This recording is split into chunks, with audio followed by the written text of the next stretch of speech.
Salut tout le monde, j'espère que vous allez bien. Alors on se retrouve aujourd'hui pour une petite vidéo visite du jardin. Je me suis rendu compte en fait que je vous montre souvent le potager ou les poules ou les ruches, mais que je vous ai jamais vraiment fait de vue d'ensemble du jardin et que je vous ai jamais vraiment expliqué comment j'ai choisi l'emplacement des différents éléments les uns par rapport aux autres.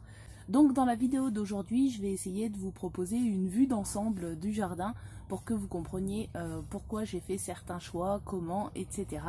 Donc cette vidéo risque de durer un petit peu longtemps, j'espère qu'elle sera pas trop longue pour vous. Et puis c'est parti pour la visite. Voilà donc une vue aérienne de mon hameau, enfin de ma maison et de mon jardin avec un petit peu de ce qu'il y a autour.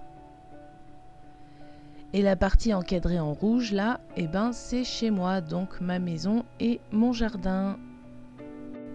Voilà, donc je vais essayer de vous expliquer un petit peu comment tout ça est aménagé et comment j'ai installé les éléments les uns par rapport aux autres.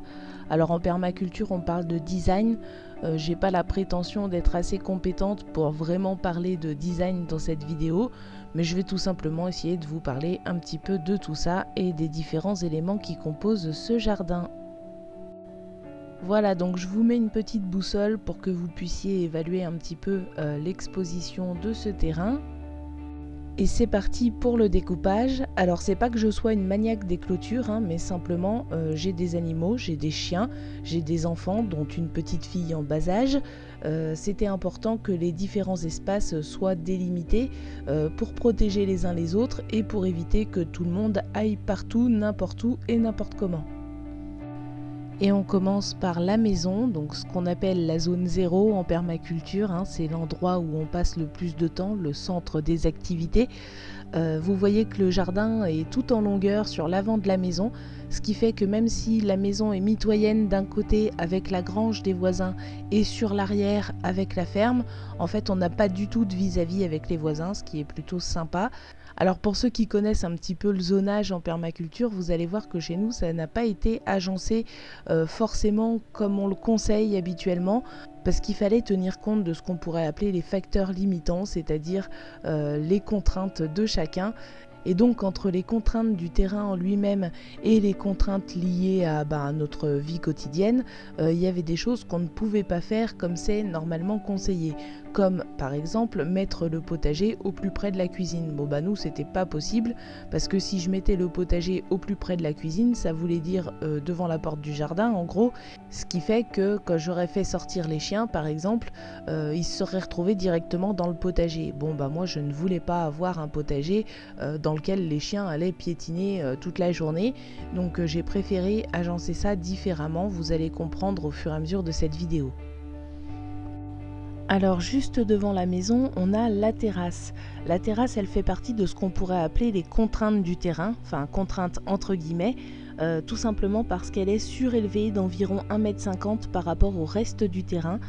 C'est par là qu'on accède à la maison et elle fait en fait la jonction entre la route qui est surélevée par rapport au reste du terrain et le jardin en lui-même.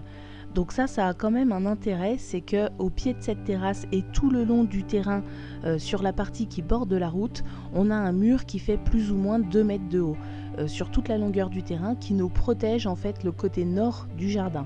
Alors ça c'est intéressant à plein de niveaux, c'est intéressant parce que déjà ça crée une sorte de microclimat dans le jardin, on est vraiment protégé du côté nord. Les plantes que j'installe au pied de ce mur sont généralement assez protégées des gelées printanières. Ça j'ai pu le voir notamment ce printemps quand on a eu les grosses gelées de début mai. Les plantes qui étaient au pied du mur s'en sont très bien sorties alors qu'à d'autres endroits ça n'a pas été le cas. C'est également intéressant de pouvoir planter au pied de ce mur certains arbres ou certaines plantes qui aiment la chaleur, notamment les vignes, j'y ai aussi un petit figuier, des pêchers, enfin bref ce genre de choses. Voilà, cette particularité de mon terrain d'être en contrebas par rapport à la route, elle a vraiment cet intérêt là qui fait qu'on a un microclimat dans l'ensemble du terrain. Alors pour en revenir à la terrasse, sachez que c'est là que j'ai fait mes premiers essais potagers. Alors à l'époque je cultivais en pot, puisque je pensais qu'un potager c'était vraiment très contraignant, bêchage, désherbage, etc. Donc je cultivais en pot quelques fraisiers, quelques laitues, des tomates cerises, etc. Et je le faisais sur la terrasse puisqu'elle est juste devant l'entrée de la maison et que donc c'était extrêmement pratique d'avoir toutes ces plantes, notamment les aromatiques aussi que je cultivais en pot, près de la maison. Bon, quand j'ai commencé à voir un peu plus grand et que j'ai installé mon potager un peu plus loin, j'ai quand même conservé cette partie plantes aromatiques en pot, etc. qui existe toujours. Et j'avais installé, je vous en avais parlé à l'époque en vidéo, sur cette terrasse un petit potager avec des carrés potagers dans lequel je mettais quelques laitues, etc. En gros, les plantes qui demandent un petit peu plus de soins ou un petit peu plus de surveillance. Finalement, avec le temps, je me suis rendu compte que c'était pas très pratique d'avoir deux zones potagers. Donc la terrasse maintenant me sert pour quelques plantes aromatiques en pot qu'il est toujours pratique d'avoir tout près de la maison. Elle me sert également de pépinière puisque c'est là que j'ai tous mes pots avec les nombreux noyaux que j'ai plantés cette année. On y stocke aussi une partie du bois de chauffage pour la cheminée, puisque comme ça c'est pareil, c'est à portée de main, vraiment tout près de la maison. Et puis au bout de la terrasse, qui est un endroit dans lequel on va pas très souvent, je plante généralement une partie de mes pommes de terre. Alors cette partie-là qui occupe près de la moitié du jardin, c'est le jardin de la famille en fait. C'est l'endroit où les enfants peuvent jouer, c'est l'endroit où on mange dehors, où on fait les barbecues, au pied du fameux vieux tilleul dont je vous ai déjà parlé et dont les feuilles me servent à pailler le potager en hiver. C'est également dans cette partie qu'on trouve, vous allez le voir juste après, le poulailler et la serre. On pourrait penser qu'une si grande partie du terrain juste pour l'agrément, c'est un petit peu de la perte de place, mais en fait pas du tout, parce que cette partie je la conduis, on va dire, en pré-verger, c'est-à-dire que c'est une zone avec des allées enherbées. C'est là que je tonds la pelouse, qui me permet de récupérer de la tonte pour pailler au potager. Ça permet aux enfants et aux chiens d'avoir un espace de jeu, ça permet aussi aux poules d'avoir un grand espace pour pouvoir se promener à volonté quand les chiens sont rentrés à la maison. Et c'est dans cette zone que j'ai planté et que je continue de planter pas mal d'arbres fruitiers et de petits fruitiers. Donc voilà, c'est en gros un pré-verger. Alors je vais vous parler juste après des différentes interactions qui existent en plus de la pelouse qui retourne au potager, des feuilles mortes du tilleul qui retournent au potager, des feuilles mortes des arbres fruitiers qui sont de plus en plus nombreux dans cette zone et qui retournent également au potager. Mais il y a encore d'autres interactions, je vais vous expliquer ça juste après. C'est dans cette zone également que j'ai mes récupérateurs d'eau qui récupèrent les eaux d'écoulement de la toiture qui me servent à arroser le potager. Alors le potager, comme vous le savez, je l'arrose quasiment pas, mais ça me sert en tout cas pour l'arrosage des semis, des jeunes plants et de la serre. Alors je vous parle pas souvent de cette zone en vidéo, mais je pense que je vais commencer à vous en parler un petit peu plus, même si c'est le coin un petit peu plus personnel du jardin, tout simplement parce qu'il y a vraiment des choses intéressantes qui commencent à se mettre en place à cet endroit-là, donc je pense que je vais commencer à vous en parler un petit peu plus. Ici on a le poulailler. Alors le poulailler, c'est tout simplement une petite cabane qui sert de dortoir et de pondoir pour les poules, où elles sont fermées la nuit pour éviter tout problème de prédation. On est quand même en pleine campagne, donc des renards, des fouines, etc. il y en a. Donc tous les soirs on ferme les poules dans leur cabane et on leur ouvre le matin. Et autour de ce petit poulailler qui est vraiment tout petit, elles ont un petit enclos. Ce petit enclos me sert à fermer les poules quand je fais sortir les chiens. Alors je me souviens que dans une vidéo j'avais eu un commentaire qui me disait « Ah mais on peut habituer les chiens aux poules, etc. » Oui, effectivement, j'ai certains de mes chiens qui ne disent rien aux poules, qui peuvent sortir avec les poules sans problème, mais j'ai aussi des huskies, enfin, il m'en reste plus qu'une maintenant, mon vieux husky malheureusement nous a quittés en début d'automne, mais il faut savoir que les huskies, surtout quand ils sont en meute, c'est-à-dire à partir de 2, c'est pas des chiens à qui on peut expliquer que la poupoule il faut pas la manger parce que c'est la copine qui pond des œufs. On peut effectivement apprendre ce genre de choses à un chien seul, c'est déjà un petit peu plus compliqué quand ils sont plusieurs, mais ça reste faisable. Mais le husky, ça reste un animal qui a des instincts primitifs, on va dire, assez développés, et leur expliquer qu'il faut pas manger les poules, ça marche pas. Voilà. Donc cette petite parenthèse étant faite, le petit enclos des poules sert donc à les fermer quand les chiens sont dehors. Par contre, quand les chiens sont rentrés à la maison, eh bien on peut ouvrir la porte de l'enclos et les poules ont alors accès à l'ensemble de la partie pré-verger entre guillemets.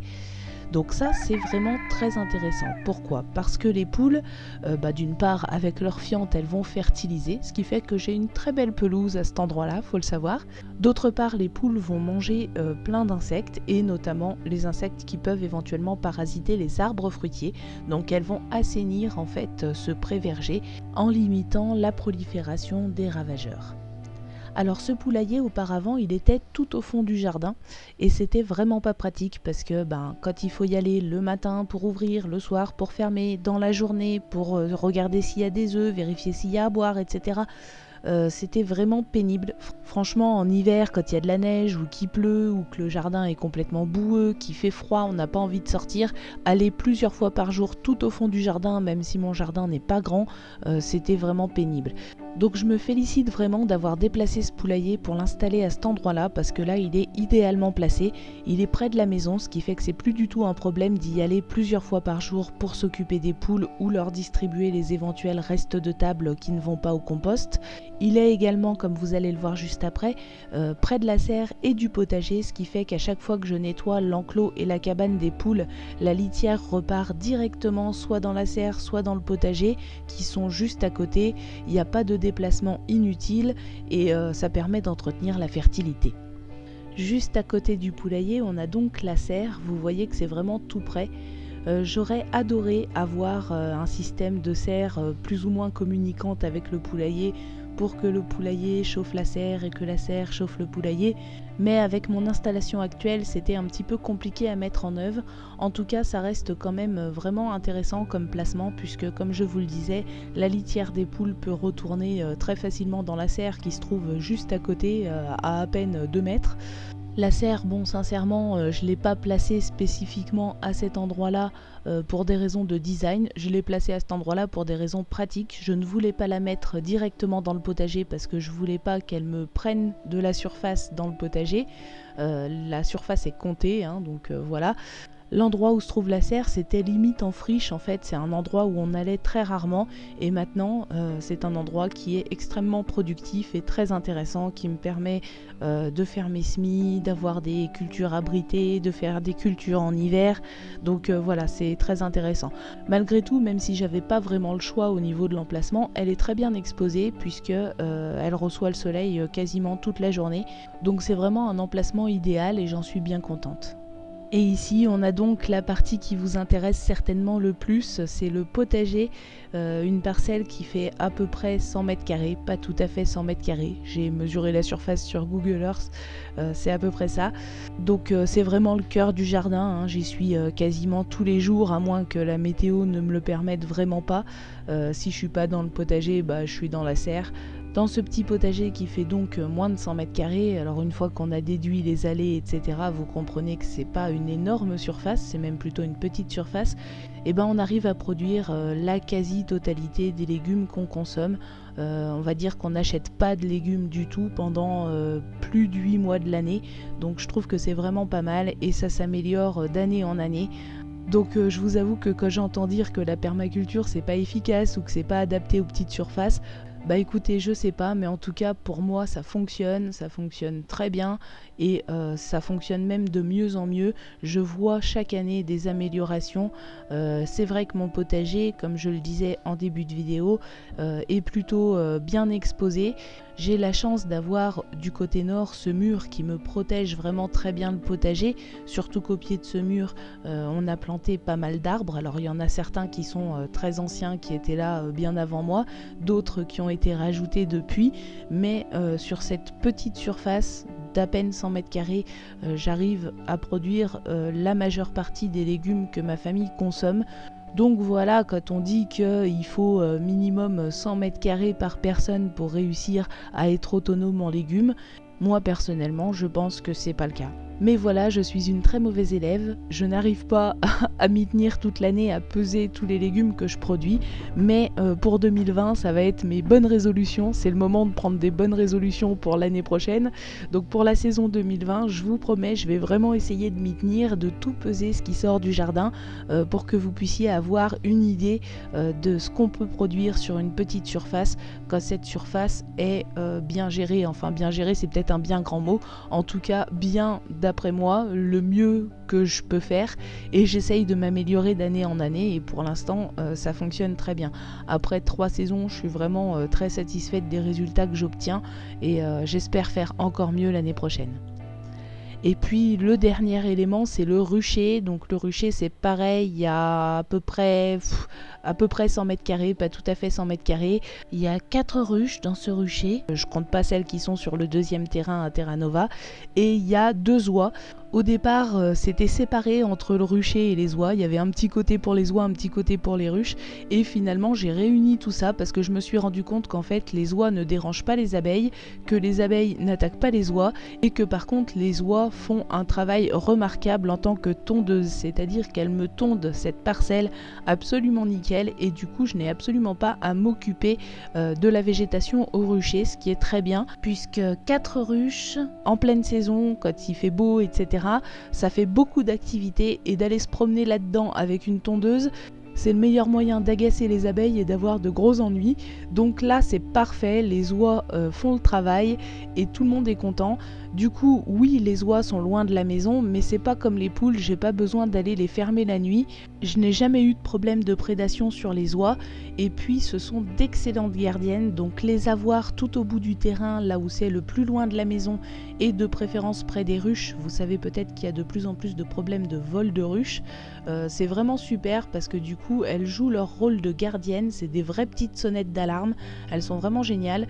Donc voilà, cet endroit là c'est celui où on va le moins, hein, on évite d'embêter trop les abeilles. Les oies, bon, on leur apporte un petit peu de nourriture et on veille à ce qu'elles aient de l'eau, mais bon, il y a 2 petits bassins qui sont des petites piscines pour enfants dans cette zone, donc en général on n'a pas besoin de remplir, la pluie s'en charge. On complète leur alimentation avec du grain, mais elles mangent essentiellement de l'herbe, et tout ça fonctionne vraiment très bien. Les ruches sont juste à côté du potager, ce qui est super pour la pollinisation. Elles sont à portée de tous les arbres fruitiers que j'ai installés dans le jardin, donc encore une fois c'est super pour la pollinisation. Je fais toujours en sorte d'avoir beaucoup de fleurs mellifères dans toutes les parties du jardin, de façon à ce qu'elles aient à manger toute l'année, ce qui fait qu'on arrive à avoir une petite production de miel assez intéressante. Les oies pondent aussi quelques œufs, même si évidemment ça n'a rien de comparable avec la ponte des poules, mais c'est toujours sympa. Voilà, donc ça c'est le dernier élément installé dans mon terrain. Alors vous avez peut-être remarqué que souvent quand je parle de mon jardin dans son ensemble et pas seulement du potager, j'emploie le mot système et pas le mot jardin ou terrain, tout simplement parce que pour moi ce jardin c'est un tout, c'est un système entier où tout fonctionne ensemble. Les déchets de l'un deviennent la nourriture des autres, les déchets des arbres, feuilles mortes, branchettes, etc.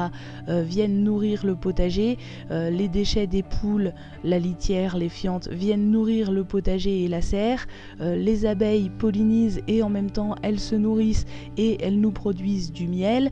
Les poules et les oies nous produisent des œufs. Tout ça a été placé d'après moi de la meilleure façon possible en fonction de mes contraintes, et c'est pour ça que, encore une fois, même si les méthodes de design en permaculture peuvent être très efficaces, il convient vraiment de les adapter à votre lieu et pas de les appliquer bêtement en se disant ah là là, il faut que tel élément soit au plus près de la maison ou que tel élément soit à tel endroit. Non, il faut aussi tenir compte de vos contraintes personnelles et des contraintes de votre terrain. C'est ce que j'ai essayé de faire ici. Alors c'est peut-être imparfait parce que je ne suis pas spécialiste, mais en tout cas pour moi ça fonctionne bien et on produit vraiment une grande partie de notre nourriture sur un terrain qui n'est pas très grand, hein, qui fait un peu moins de 500 mètres carrés, maison comprise. Donc voilà, j'ai essayé de faire au mieux avec ce que j'avais et je suis assez contente du résultat. Voilà, j'espère que cette petite vidéo vous a plu, je vous souhaite à tous un excellent week-end et je vous dis à la semaine prochaine pour de nouvelles vidéos.